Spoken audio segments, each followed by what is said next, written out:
Kau lanjutakan. Wazukiyo dan sebutaken dan ucapaken 212 nggih. An Aisyah saking Sayyidah Aisyah radhiyallahu anha sak temene Sayyidah Aisyah iku qalat dawuh sapa Sayyidah Aisyah kuntu ana ingsun lam ora weruh. Lam niku artinya tidak pernah tahu sama sekali, ngono nggih. Ten bahasa Arab niku la mawon niku artinya tidak tahu. Berarti masih pernah tahu tapi dia tidak tahu. Tapi kalau lam mim nggih, lam niku tidak pernah tahu sama sekali. Bi azabil qabri kelawan siksane kubur. Hatta dakhalat sehingga mlebu alaya ing atase ingsun sapa Yahudian wong Yahudi. Fasa alat mongko njaluk sapa Yahudi mau sayan ing suwiji-wiji fa itu mongko ngawehi ingsun ha ing Yahudi wau faqalat mongko ndonga sapa Yahudi wau aaza muga-muga paring perlindungan ki ing sira ing panjenengan sapa Allah Gusti Allah min azabil qabri saking siksane kubur fanazantu mongko nyono ingsun anna qaulaha ing sak temene pengucape wong kang Yahudi wau min abatil Yahudi setengah saking ucapan Yahudi kang batil nggih hatta dakhala sehingga manjing sapa annabi kanjeng Nabi sallallahu alaihi wasallam fa zakaltu mongko noto ingsun mongko critakaken ingsun lahu maring kanjeng Nabi zalika ing mengkono kejadian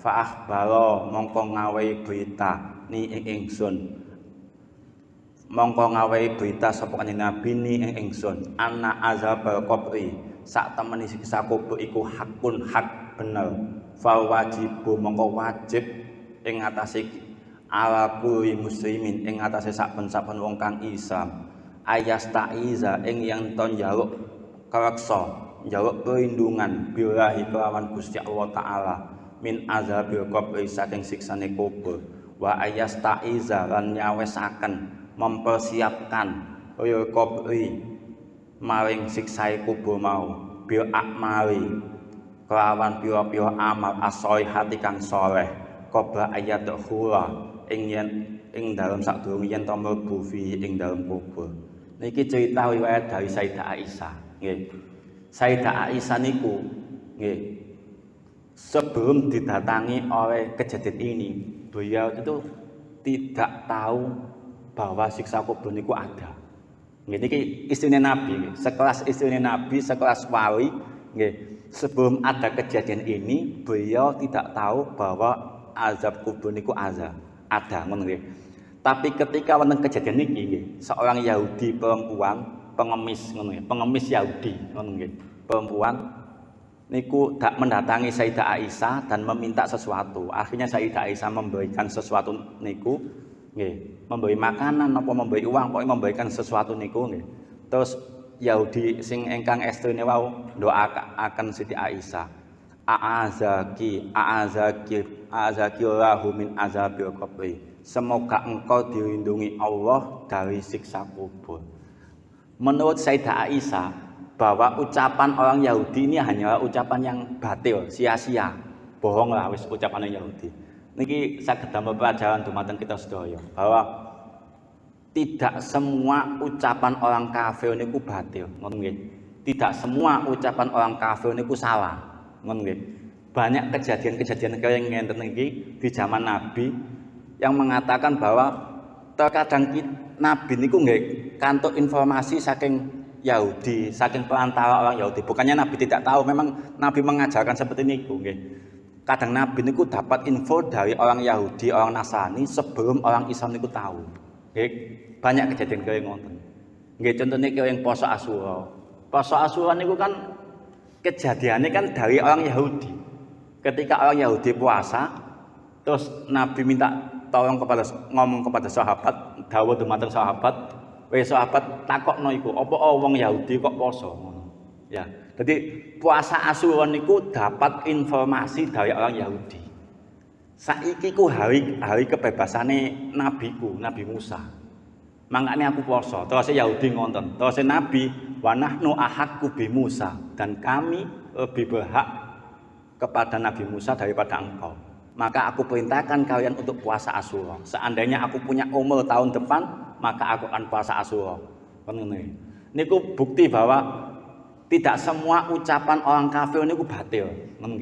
Terkadang banyak hal yang kita tahu sebelum orang Islam tahu itu dari orang kafir. Kita Quran wala tusaddiquna wala tukadzibun. Jangan mudah untuk membenarkan dan jangan mudah untuk menyalahkan.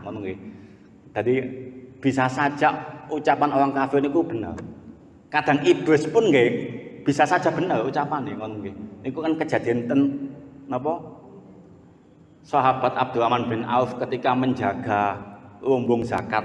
Nggih, lumbung zakat yang dijaga oleh sahabat Abdurrahman bin Auf. Niku kan iblis nyamar dados menungso niku. Nyolong sampai 3 kali niku nggih. Hari pertama ketahuan ditangkap, yuk tolong dibebasno. Hari kedua ketahuan ditangkap, yuk tolong dibebasno. Hari ketiga sampai diancam tak lapono nabi nek awakmu sik koyo ini terus. Takei wasiat sing awakmu nek maca iki, awakmu iso terbebas dari gangguan setan. Apa iku? Ayat kursi. Nah, niku kan ucapannya iblis, ucapannya setan. Terus disanjangaken dumateng Kanjeng Nabi. Iya bener, iku ucapannya setan. Jadi enggak selamanya ucapan orang batil, orang yang salah itu salah. Bisa saja benar, bahkan iblis pun bisa saja ucapannya benar, ngoten nggih. Jadi ten Quran niku mewanti-wanti ngoten. Wala tusaddiquna wala tukadzibun. Janganlah kamu untuk mudah untuk membenarkan dan jangan mudah untuk menyalahkan. Dicari tahu informasinya apakah benar ini ucapan salah atau benar. Niki pelajaran damel kita. Kan banyak kejadian-kejadian kaya ngoten. Kaya informasi kenabian Nabi. Niku kan saking pendeta Buhayo. Orang Islam kan terlambat mengetahui bahwa seorang anak kecil yang berusia 12 tahun itu adalah Nabi. Yang tahu pertama kali niku kan tiang Kristen, tiang Nasrani kan. Ketika mau berdagang di Sam. Sopo iki? Anakku. Mosok anakmu? Iya anakku sampai 3 kali. Mosok anakmu? Iya anakku. Apa semua tanda-tanda kenabian wis ana nang awake iki, kecuali situ anakmu. Nah, iku baru ngaku. Sinten Abu Thalib, duduk ponakanku. Soale wong bapake wis mati kecil, gak mungkin nek iki anakmu ngono. Niku tahu dari pendeta Buhayo. Jadi kan orang Islam kan terlambat, termasuk sepupunya Sayyidah Khadijah. Waktu itu namanya Waraqah bin Naufal. Waraqah bin Naufal niku dibenci kali tiyang Quraisy, termasuk keluargane Nabi. Soalnya Naufal niku musuhe tiyang-tiyang Quraisy. Kok Naufal niku kan bapake niku mau napa? Waraqah niku. Waraqah bin Naufal seorang pendeta. Ketika menerima wahyu pertama, dilihat bahwa suamimu ini adalah nabi. Seandainya aku diberi umur panjang, maka aku akan mengabdikan hidupku kepada suamimu ini. Niku Waraqah bin Naufal. Tadi banyak kejadian-kejadian yang orang Islam pun terlambat untuk mengetahuinya. Jadi tidak selamanya ucapan orang kafir niku salah. Tidak selamanya ucapan orang fasik, orang munafik itu salah. Tidak selamanya ucapan iblis setan itu salah. Terkadang juga ada benarnya. Nanti kalau saya kan wasiatnya, kalau saya Sayyidina Ali kan ngono.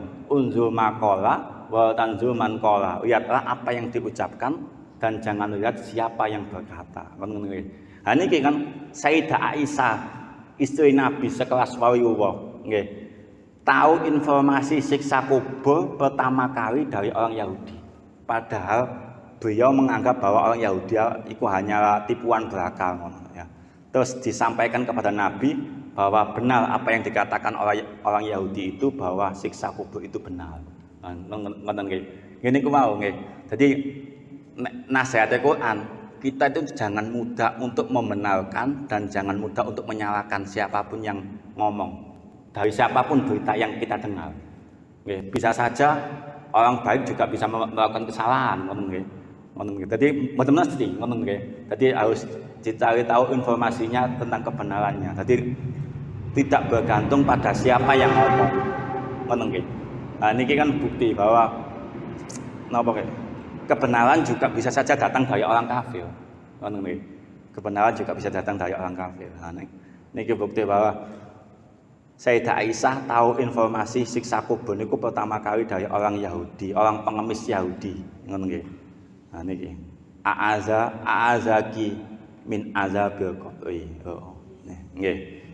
Semoga engkau dilindungi Allah dari siksa kubur. Nah, ini nasihat saking pengarang kitab, maka wajib bagi kita, nih, bagi orang-orang Muslim, orang-orang Islam, nih, untuk meminta perlindungan dari siksa kubur.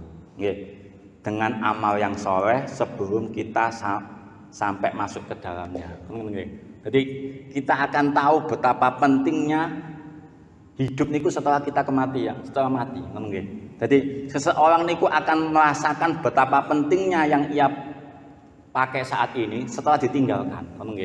Jadi kesehatan niku akan ada artinya, akan sangat penting bagi orang yang sakit. Jadi orang sakit itu akan tahu bahwa sehat itu penting.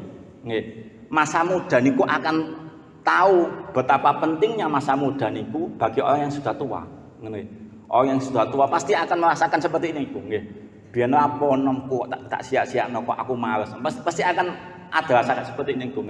Jadi sesuatu itu akan terlihat berharga ketika kita itu meninggalkannya, atau kita ditinggalkannya. Jadi misalkan kekasih kita atau orang tua kita niku ketika meninggal niku akan tahu betapa berharganya saat ditinggalkan ini mau. Jadi bagi tiang sing tasik sugeng, sing tasik urip nggih. Niku mungkin hidup niku nggih biasa-biasa mawon, tapi bagi orang yang sudah mati, mereka itu akan mengerti betapa pentingnya hidup itu sampai mau dihidupkan walaupun hanya 1 menit, walaupun hanya 1 detik saja untuk memuji Allah, untuk menyembah Allah. Ngono nggih.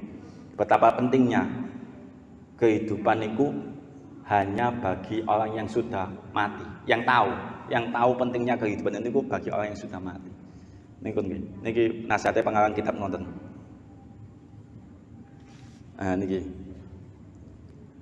Niki kau terusaken nggih.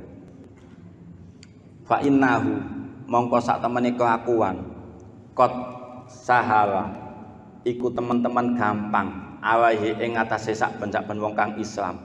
Apa amru perkara madama selagine isok selagine sik urip fit dunya ing dalam dunya.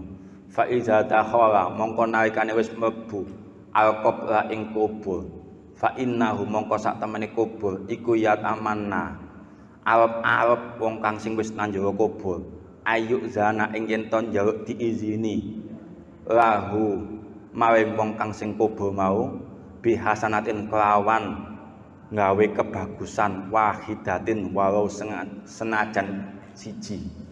Falayuk zanu mongko ora diizini lahu maring wong kang sing nang jero kubur wau fayaqqa mongko netepaken fi hasratin ing dalem kerugian wana damatin lan ketun fayambahi mongko sayukja sebaiknya akili maring wong kang duwe akal tafakkara ing yen to mikir-mikir sapa wong fil umuri mauti ing dalem pira-pira perkara kang mati.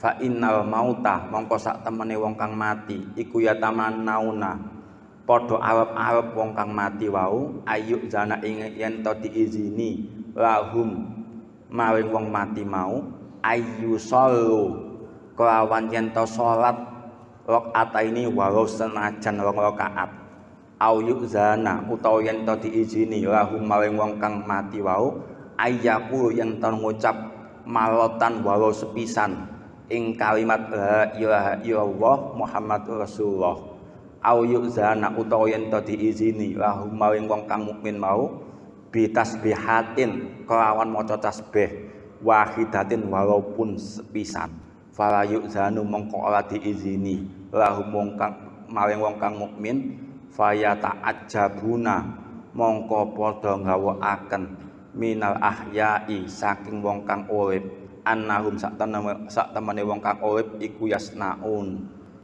padha nyiak-nyiakaken wong kang urip mau ayyamahum ing dinae wong urip mau. Ngono nggih. fil hoflati ing dalem lali wal bitolati lan ngangguraken. Nah niki nggih. Dadi napa nggih?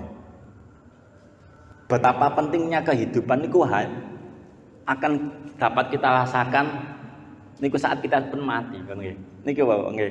Sampai nyuwun izin walaupun hanya hidup 1 detik saja untuk membaca tasbih subhanallah tidak akan diizini nggih. Walaupun hanya sesaat saja untuk membaca la ilaha illallah Muhammad Rasulullah tidak akan diizini ngono nggih. Jadi betapa getune ngono. Jadi setiap orang besok ketika meninggal dunia ini pasti akan merasakan getun, tapi kadar getune benten-benten ngono nggih. Kecuali para nabi, para syuhada niku pun benten malih. Tapi bahkan orang mukmin pun masih bisa merasakan getun ngono. Apa ben amalku kok gak kurang akeh maneh kan mesti ngono nggih. Tapi kadar getune niku benten-benten nggih. Niki tadi kita akan tahu betapa pentingnya kehidupan niku setelah pun sedo, pun mati ngono nggih. Makane Nabi ngajaraken niku nggih. Doa napa nggih? Nyuwun preksa penjagaan gawe sisa kubur sing menjelang sebelum salam niku. Allahumma inni a'udzubika min azabi jahannam wa min azabil qabri wa min fitnatil mahya wa mamati wa min fitnatil masihid dajjal. Niku doa hadis sahih dari riwayat Imam Bukhari ya. Ngono nggih. Jadi ya Allah, aku minta perlindungan dari siksa neraka jahanam, aku minta perlindungan dari siksa kubur, aku minta perlindungan dari fitnah hidup dan mati, dan aku minta perlindungan dari masihid dajjal, dari dajjal dan para pengikut-pengikutnya. Ngono nggih. Niku doa yang dianjurkan Nabi yang dibaca sebelum salam. Nggih. Allahumma inni a'udzubika min azabi jahannam wa min azabil qabri wa min fitnati mahya wa mamati wa min fitnati masihid dajjal. Niku. Ini doa yang diajarkan Nabi. Ngono nggih.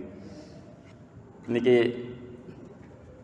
contoh nggih, contoh betapa pentingnya kehidupan niku pelajaran nggih. Damel tiyang ingkang tasih sugeng nggih. Bahwa mungkin bagi kita niku masih biasa karena kita mengucap tasbih sewaktu-waktu kan bisa, nggih. Mengucap la ilaha illallah tauhid sewaktu-waktu kan bisa. Tapi bagi mereka yang sudah mati ya, 1 detik pun mereka akan merasakan sangat berharga. Sesaat pun akan sangat berharga untuk memuji Allah, untuk bertasbih, untuk sholat walaupun hanya 2 rakaat saja. Bagi mereka akan sangat berharga, nggih. Jadi seseorang niku akan tahu betapa berharganya nggih, ketika ia ditinggalkan, nggih. Termasuk niki kehidupan iki. Jadi kita sik dereng saged merasakan nggih pun saged merasakan penting, tapi bagi orang yang sudah mati akan sangat penting lagi, nggih. Sami kali tiyang pun kang sepuh niku nggih. Tiyang pun kang sepuh niku, tiyang ingkang sepuh niku akan saged merasakan betapa berharganya masa muda niku, nggih. Benten kali tiyang sik tasik muda, mungkin bagi mereka sik dereng saged ngrasakaken, nggih. Ngene iki. Kan pesene Nabi ini kan ihtanim khamsin qabla khamsin. Ihtanim khamsan qabla khamsin, ngono nggih. Manfaatkan 5 hal sebelum datang 5 hal, kan ngono pesene Nabi nggih. Tababaka qabla haramika. Manfaatkan masa mudamu sebelum datang masa tuamu. Dalam?